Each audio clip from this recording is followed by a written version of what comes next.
Hello and a very warm welcome. Let's talk Daniel Ricciardo. A huge week ahead for the Australian. A home event back at Australia for the first time in 3 years. Ricciardo. A huge weekend for him. A lot of pressure and time to deliver. Gonna have a ton of media duties. Very popular on the posters all around. There's pressure on Ricciardo. Ricciardo has not had a great start to the season. Obviously, he had COVID. That wasn't good preparation for the season as he missed testing, the second test. And then Bahrain was really poor by McLaren. They had no pace.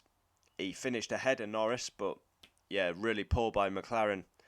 And then a retirement at Saudi. So Daniel Ricciardo coming into his home race, he needs that support, he needs that momentum. And he hasn't scored points yet, so he'd be desperate to get off the mark at Australia. We got massive circuit changes. McLaren, I had high hopes for them this season, but they're really struggling.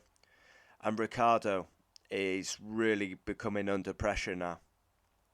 It's the perfect time for a home Grand Prix, I would say, for Ricciardo, because he's struggling.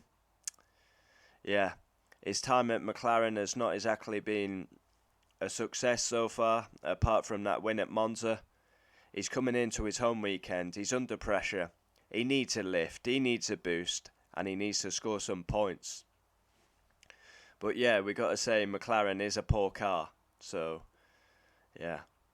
I don't know what's happening with Daniel Ricciardo, I really don't.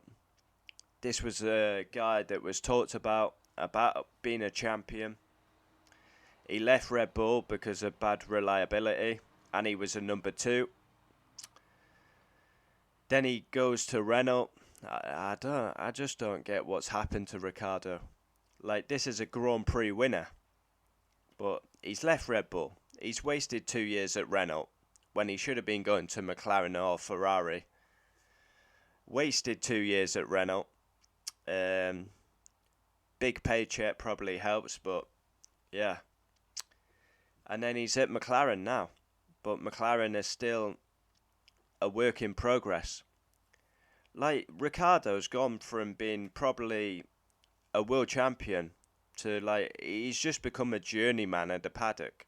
He really has. And this is why he needs his home race and the home crowd to get behind him. Because he's becoming a journeyman. He isn't going to be world champion. And he's getting bashed up last season by Lando Norris, when Ricciardo's the more experienced man. Like, he's a good driver, Daniel Ricciardo, but I think he's going to be remembered as a bit of a, the joker of the paddock. He's not going to be remembered for being a world champion. He won a couple of races. He's a demon on the brake pedal, but not a world champion. But it's a big weekend ahead for him. He's going to have tons of interviews, tons of media duties. He's going to be buzzing, a lot of motivation. And let's hope he can score points and have a good home race. Because his record at Melbourne's not actually that great. He did get a podium once, but he got disqualified. And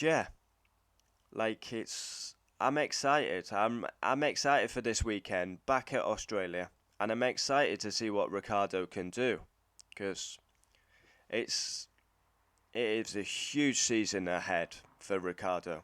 If he doesn't beat Norris this season, I don't know where he goes.